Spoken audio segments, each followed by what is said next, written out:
kids stay safe in the schools? Oh, that's a great question.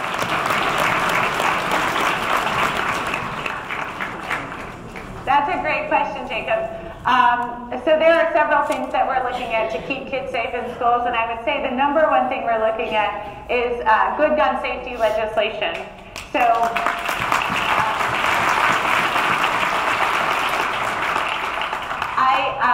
I have told people in the past, I was in the United States Navy and I qualified as an expert in the M16 and the Colt 45 and the 9mm Beretta. My father's a hunter and a gun dealer. I always get this right. I think he deals in 18th century German hunting rifles.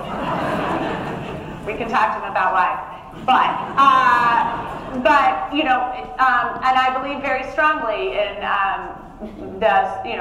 people who want to hunt, people who want to target shoot, people who want to protect themselves. But we've got to make sure that that does not undercut our ability to keep our kids safe. And so we have started with HR 8. But as I've said, that is simply a first step. There are other things we need to do. We actually have good laws here in New Jersey, but our good laws in New Jersey are often undercut by not as good federal laws or states that don't have laws that are as good as we do. I often heard that if you have good gun safety legislation, that the only people that will get guns are criminals. And yet I found as I was prosecuting people that our criminals never got guns from New Jersey because we had good gun safety legislation. They always came from outside New Jersey for some reason. So that's what we'll be doing. I also think we need to look critically at how we move forward on the opioid crisis that this country is facing. That is something that I'm very concerned about. I have 4 kids, and certainly the opioid crisis is just so incredibly scary as a parent, and we need to make sure that we're moving forward on not just prevention, but taking care of families and rehabilitation measures for people who are suffering. So thank you for the question.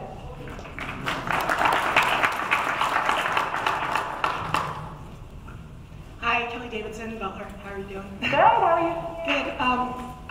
My brother is a federal worker. He works for Homeland Security. He runs the base down in Homestead, Florida for the Black Hawk helicopters and the boats. He called me last week in a panic because he's got 2 little boys and he drives 30 miles each way, back and forth. He said, you know, they're just going to pass the CR and then we're going to be in the same spot on February 15th.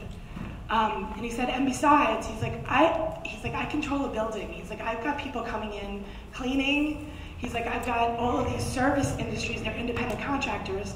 They're not getting paid. Even with the back pay bill that you passed, they will not get paid. So what are you doing to pay the contractors that aren't going to get paid? I read that Ayanna Pressley introduced a bill to pay the contractors as well. I mean, most of those people make the least amount of money from, government. So. Yes. Yeah, that's a great question. So as you correctly pointed out, Representative Pressley has flagged that the contractors are not getting back pay, and I know Steny Hoyer, one of the leaders in our caucus, has pointed that out, and so we are looking into how to make sure that the contractors get back pay as well.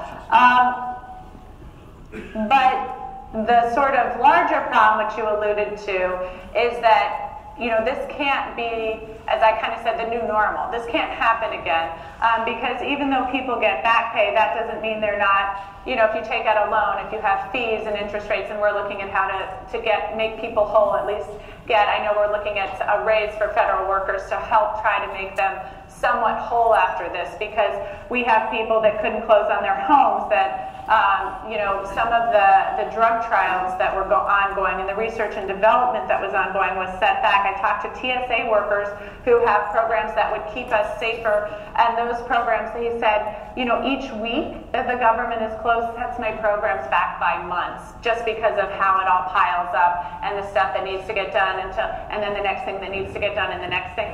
Not to mention the real irony of this fight over how we keep our country safe was in fact making our country less safe as we did that. And so I think what we need to do is, as I was talking about earlier, get a bill in place so that we automatically go into a continuing resolution until we get the budget passed, something along those lines, so we can't keep shutting down government.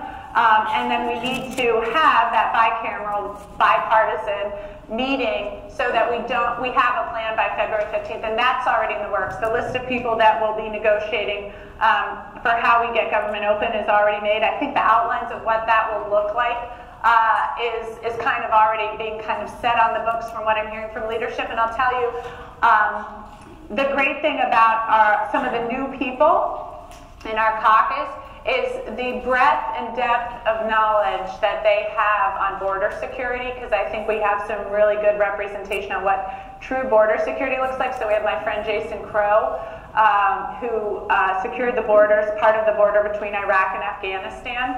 As he said, I teased him about it because I thought it was such a good line. He said to one reporter, "I like to think I know a little something about border security." And I think you do, Jason. And then we have Abigail Spanberger, another friend of mine who did drug interdiction for the CIA, so she knows where drugs are coming from and how to stop that process. And then I myself have worked at the U.S. Attorney's Office on some of the violent criminals that have come over the border and how we stop that. So we can tell you what good border security looks like. We can tell you that you need to look at ports of entry like we have here in New Jersey and not just our southern border. We can tell you that the majority, we don't have very many, but the majority of the terrorists that have crossed into our country have actually come from our northern border with Canada. So these are the facts that we have to lay out so that we can talk about how we secure our borders effectively. We also know that the border crossings are different than probably the received wisdom. So in the past, it was single men often from Mexico coming to find work. Now it's families that are coming to seek asylum from the Central American countries. And many of those families aren't trying to cross the border. They are trying to present themselves at the border for asylum, which, so in that case, we need judges. We need more immigration judges at our border. We need more courts at our border. And